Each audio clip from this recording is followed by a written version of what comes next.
Earnings, tariff, all will be at play. So let's try to understand that in detail with Mr. Aditya Khemka, Fund Manager at InCred Asset Management, joining us on the show right now. Hi Aditya, morning. Good to be speaking with you. Firstly, if you can start with your take on Divi's Lab, because for today, the stock is in focus on the back of the setback coming in from Novartis. And of late, we have seen the stock reacting sharply to that. But it's one of those strong candidates, even after those negative news flow continues to trend higher. Give us your own sense that how this news flow can impact the earnings and how does the outlook bode for the company? Yeah, good morning and thanks for having me. So for Divi's, I think yes, Entresto is a very key product for them, and will be a substantial part of their earnings. And once Entresto goes generic, some of those earnings will obviously evaporate.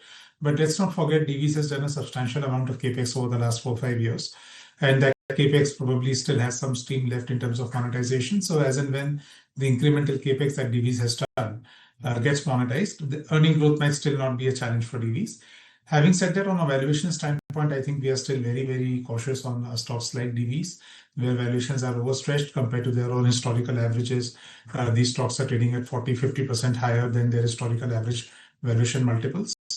And hence, we sort of continue to sit out this one. I mean, for us, the downside seems to be higher than the upside. And hence, we are not sort of, owning the company.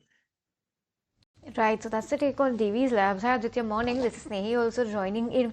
Let's move away from the Divi's news flow for a bit right now and talk about the tariff implication on the entire pharma space.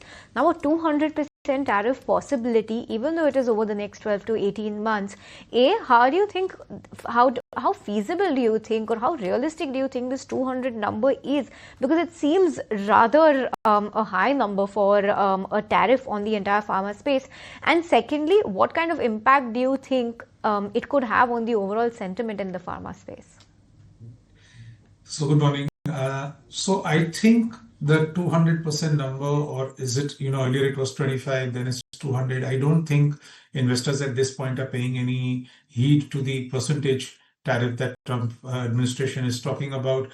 I think, it remains to be seen if they will at all have any kind of tariffs on the pharmaceutical space. These may be more arm twisting tactics, and I think that's what the street has taken as a call, that this is sort of an arm twisting tactic, and realistically they may not end up imposing any kind of tariffs. Having said that, again, if you look at the pharma companies that export to US, even if there is some tariff imposed and if they have to absorb any percentage tariff, then there is significant downside to the earnings of these pharma companies. And that, sort of means higher risks for an investor in the space. We at InCred Asset Management, we do not hold any US generic companies or companies that sell to US markets substantially. And hence, our portfolio is relatively immune to this kind of a situation.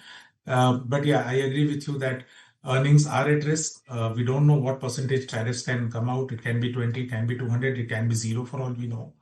But the risk in these stocks have definitely gone up, whereas I have not seen the reward going up.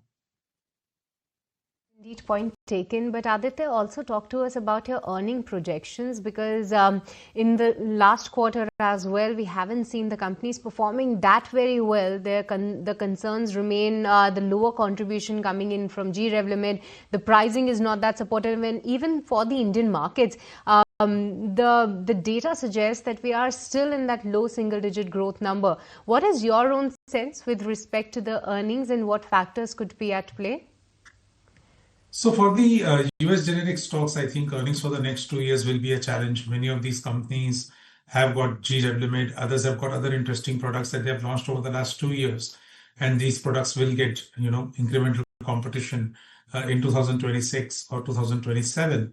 Hence, earning growth for majority of these stocks are going to be a challenge. I think we are looking at single-digit CAGR numbers in terms of earnings from here.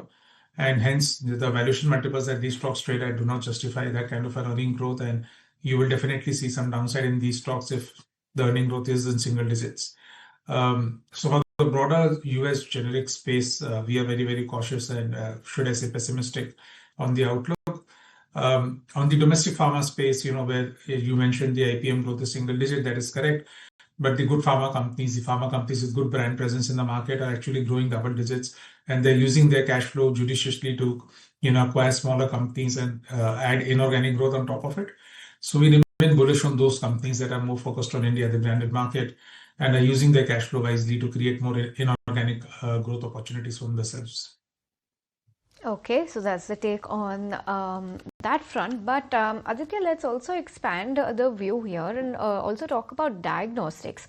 What's your view on the entire diagnostic space, especially now that we've heard, we've had some recent news flow that Amazon is now foraying into that quick diagnostic space, offering at-home services. What impact do you think that this has on the entire diagnostic space? Because this is a step up in that space. And what's your view on the entire sector, on the diagnostic space overall? So if you look at the Indian diagnostic market, right, we are growing at 10% at a market level, and then 85% of the diagnostic market is unorganized. So I would say there is more than enough space for competition to come in. We have already seen Tata Energy, Reliance Netmeds, Healthians come in and do this online, discounted pricing model that Amazon will probably try now. But it doesn't work that well in the diagnostic space or in the healthcare space, broadly speaking, because healthcare is a matter of trust, matter of presence, matter of brand, which cannot be built overnight, which cannot be justified by lower pricing. And I think diagnostics companies that are the brick and mortar format companies that we own, they will continue to do well regardless of how many new entrants come in on the online format, because the online format, one, lacks the trust of the patient and the doctor, and two, there is more than enough space for each and every player to come and sort of get share from the unorganized players, given that only 15% of the market is organized and 85% of the market is unorganized.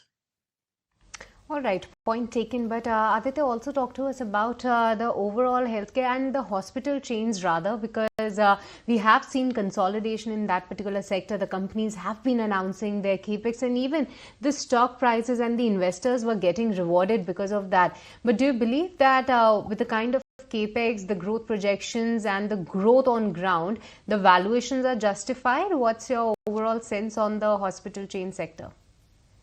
No, so that has to be very stock specific. I think if you look at a Max Healthcare, they trade at 100 times trailing cash flow.